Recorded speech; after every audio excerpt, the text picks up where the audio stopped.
Path of Exile turns 10 years old today and is still breaking over 25,000 concurrent players each day on Steam. Now this was a stat that I came across several days ago, and given how conscientious both the development team and the leadership at Grinding Gear Games has been over the past decade, I can definitely say without much surprise that this is a number that is very well deserved on their part. Path of Exile has been the product of very clear and continuous improvements implemented by Grinding Gear Games over the years, and even though the journey has been met with lots of ups and downs with the community throughout, it is very clear that the current product they have today is worthy of praise across the ARPG genre. Although in the following days after this post the numbers have since declined ever so slightly, it is worth mentioning that a lot of players don't even use Steam to play Path of Exile, as pointed out by that guy 9012. And even though there isn't any release data on the exact amount of players that use Path of Exile standalone client, I would be convinced if someone were to outright claim that more players use the standalone client than play through Steam. Yeah, I've been on the base client forever. I have a feeling that the numbers are much larger than 25,000.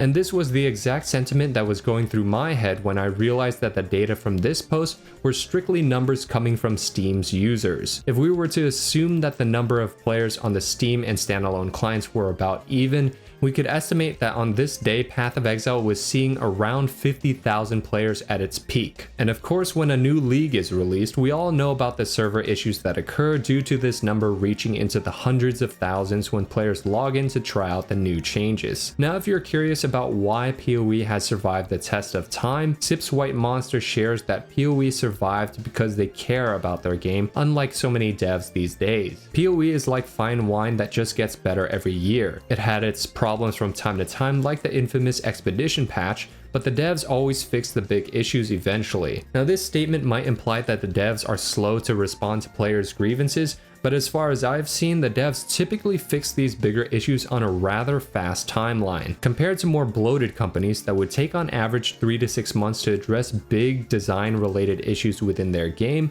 My experience with PoE has shown that Grinding Gear Games keeps it a high priority to fix glaring issues within a matter of weeks. So it goes without saying why their performance has been so phenomenal, even if a challenge league like Expedition might have been released on a rather shaky start. Now an interesting argument is brought up by Once More and Again, who claims that their free-to-play business model relies on caring about constantly updating the game.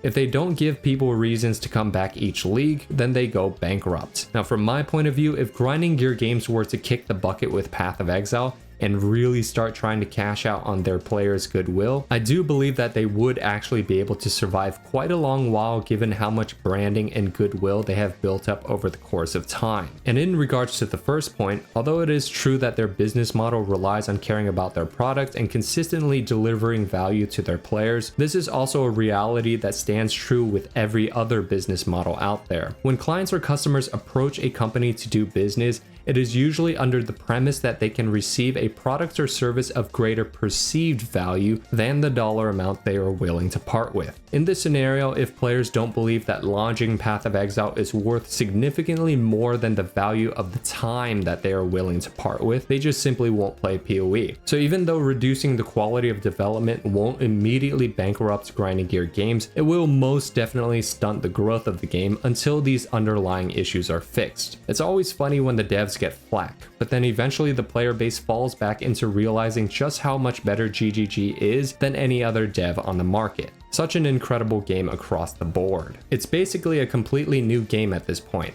I'll bitch about bad leaks and annoying changes just like anyone else, but the fact is that the arrow of progress has always pointed up with this game. I think GGG set out to make the game last long. It was never going to be a quick cash grab. And so there you have it. Overall, I pretty much agree with the feelings that many players within the community share regarding Path of Exile's success. Although there may be many parts of the game that different players dislike, the beauty of this game is that it truly does have something for everyone to enjoy, assuming you get used to the complexity. And so that's all for this video. If you want to support my content, be sure to check out my second channel where I'll address any thoughts, questions, or comments that you guys leave in the comments section below. Thanks for watching the video, and I hope to see you all next time.